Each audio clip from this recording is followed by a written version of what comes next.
Welcome back to the coin world, old coin review and value. Today, we're diving deep into the incredible 211-year journey of the Liberty Quarter Dollar, from its roots in 1788 to its final traditional design year in 1999. The Liberty Quarter Dollar holds a central place in American numismatics. More than just a 25-cent coin, it's a historical canvas that tells the story of America's birth, growth, and global rise. Over the next few minutes, we'll explore its evolving designs, minting techniques, and the cultural influences that shaped it through the centuries. Let's go all the way back to the late 1700s. While the U.S. Constitution was ratified in 1788, it wasn't until 1792 that Congress passed the Coinage Act, which formally created the U.S. Mint and authorized the production of coinage, including the quarter dollar. The first Liberty Quarter Dollar was struck in 1796. Featuring the draped bust designed by Robert Scott, this coin showed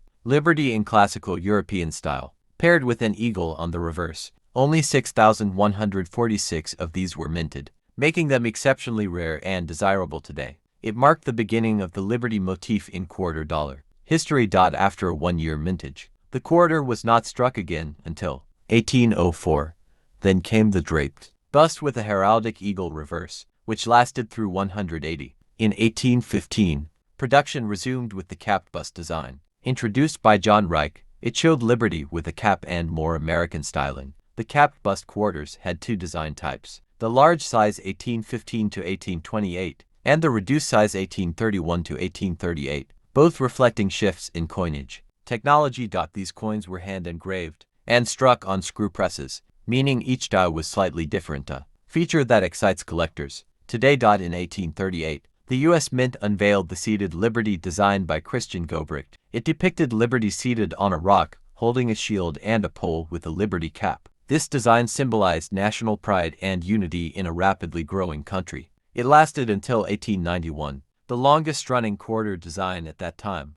Over its 53-year run, the seated Liberty Quarter underwent several changes, including the addition of stars. The reverse showcased a soaring eagle, emphasizing freedom. This coin was minted until 1930, ending with the Great Depression. In 1932, the U.S. celebrated George Washington's 200th birthday. A new quarter design featuring Washington's bust by John Flanagan was introduced. The Washington Quarter was meant to be a one-year commemorative issue, but it became permanent due to its popularity. Originally struck in 90% silver, the Washington Quarter was used throughout World War II and into the early Cold War years. The design remained largely unchanged, although some minting refinements were made over the decades. Silver was removed in 1965, and the coin transitioned to a copper-nickel-clad composition due to rising silver prices and coin hoarding. In 1975 and 1976, the U.S. Mint issued the Bicentennial Quarter with a special reverse showing a colonial drummer and a torch of victory.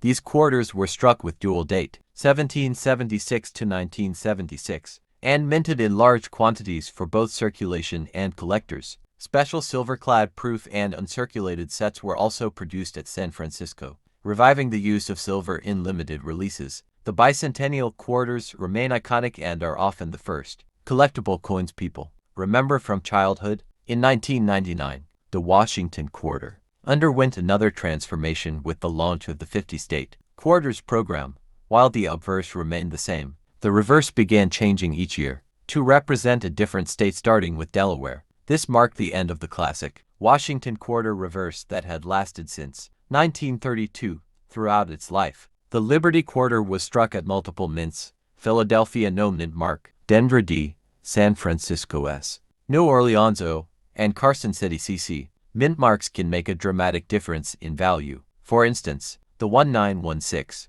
standing Liberty Quarter from Philadelphia is a prized rarity. Errors and varieties like double dies, off-center strikes, and filled mint marks also add tremendous value to collectors. Proof issues, special mint sets, and condition grading have elevated many Liberty Quarters into the thousands of dollars at auctions. The Liberty Quarter was never just money. It reflected America's ideals: freedom, strength, justice, and unity. From classical liberty figures to the father of the nation, these coins documented American values and historical events. Whether pocket change or heirloom, they connected generations through symbols, stories, and silver. Today, Liberty Quarters are in high demand, Some, like the 1796 draped bust or 1916 standing Liberty, sell for tens of thousands of dollars. Condition, rarity, and mint origin play a big role in value, and with the right eye, a rare treasure could still be found in old collections. Coin collectors, historians, and everyday Americans continue to cherish these pieces as both investment and legacy. Thank you for watching. To like, share, and subscribe to the Coins World.